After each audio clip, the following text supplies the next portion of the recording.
ಧನ್ಯವಾದಗಳು. ಇವತ್ತಿನ ದಿನ ಮಕರ ಸಂಕ್ರಾಂತಿಯ ಒಂದು ಪರ್ವಕಾಲ. ಈ ದಿನದಲ್ಲಿ ನಾವೆಲ್ಲರೂ ಯೋಗ ಜೀವನದ ಒಂದು ಶ್ರೀ ಪತಂಜಲಿ ಯೋಗ ಶಿಕ್ಷಣ ಸಮಿತಿಯಲ್ಲಿ ಗ್ಲಾಸ್ ನಾವು ಒಂದು ಸತ್ಸಂಗವನ್ನು ಮಾಡ್ತಾ ಇದ್ದೇವೆ. ಈ ಸತ್ಸಂಗದ ನಿಮಿತ್ತ ಏನಪ್ಪ ಅಂತ ಹೇಳಿದರೆ, ಇವತ್ತಿನ ದಿನ ಇದು ರೀ ಮಕರ ಸಂಕ್ರಾಂತಿ. ಮಕರ ಸಂಕ್ರಾಂತಿ ಅಂತ ಹೇಳಿದರೆ ಇದರ ಅರ್ಥ ಸೂರ್ಯೋಪಾಸನೆಂದು ಸೂರ್ಯ ತನ್ನ ಪಥವನ್ನು ಬದಲಿಸುವಂತಹ ಕಾಲ.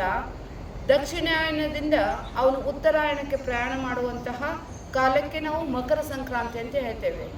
ಈ ಮಕರ ಸಂಕ್ರಾಂತಿಯ ಪ್ರಮುಖವಾದ ಒಂದು ಹಬ್ಬದ ವಿಶೇಷ ಏನೆಂದರೆ, ನಾವು ಎಳ್ಳು ಬೆಲ್ಲವನ್ನು ಸೇವಿಸ್ತೇವೆ, ಹೊಸ ಬಟ್ಟೆಗಳನ್ನು ಹಾಕಿಕೊಳ್ಳುತ್ತೇವೆ, ಗುರು ಹಿರಿಯರಿಗೆ ನಮಸ್ಕರಿಸಿ ಅವರ ಆಶೀರ್ವಾದ ತೆಗೆದುಕೊಳ್ಳುವಂತಹ ಕಾಲ. ಹೀಗಾಗಿ ನಮ್ಮ ಭಾರತದಲ್ಲಿ ಯಾವುದೇ ಹಬ್ಬ ಇರಲಿ ಅದಕ್ಕೆ ಒಂದು ವಿಶೇಷವಾದ ಮಹತ್ವ ಇರುತ್ತದೆ ಅಂತೇಳಿ. ಆಹಾರದಲ್ಲಿ ಅಂತ ಹೇಳಿದರೆ ಅದು ಎಳ್ಳು ಬೆಲ್ಲರಿ. ಇಷ್ಟು ದಿನದ ತನಕ ಚಳಿಗಾಲ ಇರುತ್ತದೆ. ಇದರಿಂದ ಮೈಯಲ್ಲಿರುವಂತಹ ಎಷ್ಟೋ ರೋಗ ರುಜಿನಗಳು ಹೋಗುವಂತಹ ಕಾಲ. ಎಳ್ಳು ತಿನ್ನುವುದರಿಂದ ನಮಗೆ ಕ್ಯಾಲ್ಸಿಯಂ ಸಿಗುತ್ತದೆ. ಬೆಲ್ಲ ಮತ್ತು ಎಳ್ಳು ಸೇವಿಸುವುದರಿಂದ ಮನುಷ್ಯ ಗಟ್ಟಿ ಆಗ್ತಾನೆ. ಮತ್ತೆ ಹೇಳ್ತಾರೆ, ಎಳ್ಳಿನಿಂದ ಸ್ನಾನವನ್ನು ಕೂಡ ಮಾಡ್ತಾರೆ.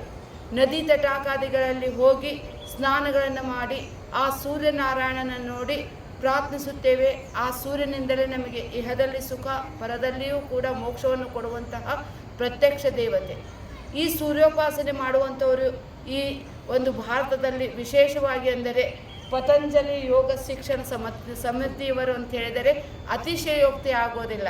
ಏಕೆಂತ ಹೇಳಿದರೆ ನಾವೆಲ್ಲರೂ ಕೂಡಿ ಬಂದು ಇಲ್ಲೇ ಒಂದು ಯೋಗವನ್ನು ಮಾಡ್ತೇವೆ, ಪ್ರಾಣಾಯಾಮ ಮಾಡ್ತೇವೆ, ಸೂರ್ಯ ನಮಸ್ಕಾರವನ್ನು ಹಾಕ್ತೇವೆ. ಈ ಸೂರ್ಯ ನಮಸ್ಕಾರ ಹಾಕುವುದರಿಂದಲೂ ಮನುಷ್ಯನ ಎಲ್ಲ ಇಂದ್ರಿಯಗಳಿಗೂ ಸರಿಯಾದ ವ್ಯಾಯಾಮ ಆಗಿ ಅವರು ಶತಾಯುಷಿಗಳಾಗಿ ದೀರ್ಘಾಯುಷಿಗಳಾಗಿ ಜನರಿಗೆ ಉಪಯುಕ್ತರಾಗುವಂತಹ ಒಂದು ನಮಗೆ ಪ್ರಕ್ರಿಯೆಯನ್ನು ಪತಂಜಲಿ ಋಷಿ ಕೊಟ್ಟಿದ್ದಾರೆ. ಅದಕ್ಕಾಗಿ ಆದಿಗುರು ಶಂಕರಾಚಾರ್ಯರು ಹೇಳ್ತಾರೆ, ಪ್ರಾಣಾಯಾಮಂ ಪ್ರತ್ಯಾಹಾರಂ ನಿತ್ಯಾನಿತ್ಯ ವಿವೇಕ ವಿಚಾರಂ ಜಾಪ್ಯ ಸಮೇತ ಸಮಾಧಿ ವಿಧಾನಂ ಕುರ್ವವಧಾನಂ ಮಹತ್ತವಧಾನಂ. ಈ ಒಂದು ಪ್ರಾಣಾಯಾಮವನ್ನು ಮಾಡ್ತೇವೆ ಮತ್ತು ಆ ಸೂರ್ಯ ನಮಸ್ಕಾರವನ್ನು ಹಾಕ್ತೇವೆ. ಅದರಂತೆ ಎಲ್ಲ ಹಬ್ಬ ಹರಿದಿನಗಳ ಒಂದು ವಿಶೇಷವಾದ ಕಾರ್ಯಕ್ರಮವನ್ನು ನೀವೆಲ್ಲರೂ ಹಮ್ಮಿಕೊಂಡು ಎಲ್ಲರಿಗೂ ಒಂದು ಆರೋಗ್ಯ ಕೊಡುವಂತರಾಗಿದ್ದೀರಿ. ಮತ್ತು ನೀವು ಗಟ್ಟಿ ಇದ್ದರೆ ನಿಮ್ಮ ಮನೆತನದವ್ರಿಗೂ ನಮಗೂ ಒಳ್ಳೆಯದು, ಮನೆಯವರಿಗೂ ಒಳ್ಳೆಯದು, ಅದರಂತೆ ದೇಶಕ್ಕೂ ಒಳ್ಳೆಯದು, ಅದರಂತೆ ಜಗತ್ತಿಗೂ ಒಳ್ಳೆಯದಿರಿ. ಹೀಗಾಗಿ ನಾವೆಲ್ಲರೂ ಇಲ್ಲಿ ಬಂದು ಒಂದು ಯೋಗಾಸನ ಮಾಡ್ತಾ ಇದ್ದೇವೆ. ಇವತ್ತಿನ ದಿನ ಮಕರ ಸಂಕ್ರಾಂತಿಯ ನಿಮಿತ್ತದಿಂದಾಗಿ ಅನೇಕ ತಾಯಂದಿರು ಇಲ್ಲಿ ಎಳ್ಳು ಬೆಲ್ಲವನ್ನು ತಂದಿದ್ದಾರೆ ಮತ್ತು ಅದರಂತೆ ಹಣ್ಣುಗಳನ್ನು ತಂದಿದ್ದಾರೆ. ಇವುಗಳನ್ನೆಲ್ಲ ಸೇವಿಸಿ ನಾವು ಗಟ್ಟಿಯಾಗೋಣ. ಆದರೂ ಸಹಿತ ಇದು ಒಂದು ಮಕರ ಸಂಕ್ರಾಂತಿ ಅಂತ ಹೇಳಿದರೆ ಭಗವದ್ಗೀತೆಯಲ್ಲಿ ಶ್ರೀಕೃಷ್ಣ ಹೇಳಿದ ಹಾಗೆ ಸುಖ ದುಃಖೆ ಸಮೀಕೃತ್ವ ಲಾಭಾಲಾಭೋ ಜಯಾಜಯೋ ತಥೋ ಯುದ್ಧಾಯ ಯುಜ್ಯಸ್ವ ನೈವಂ ಪಾಪಂ ಅವಾಪ್ಸಸಿ.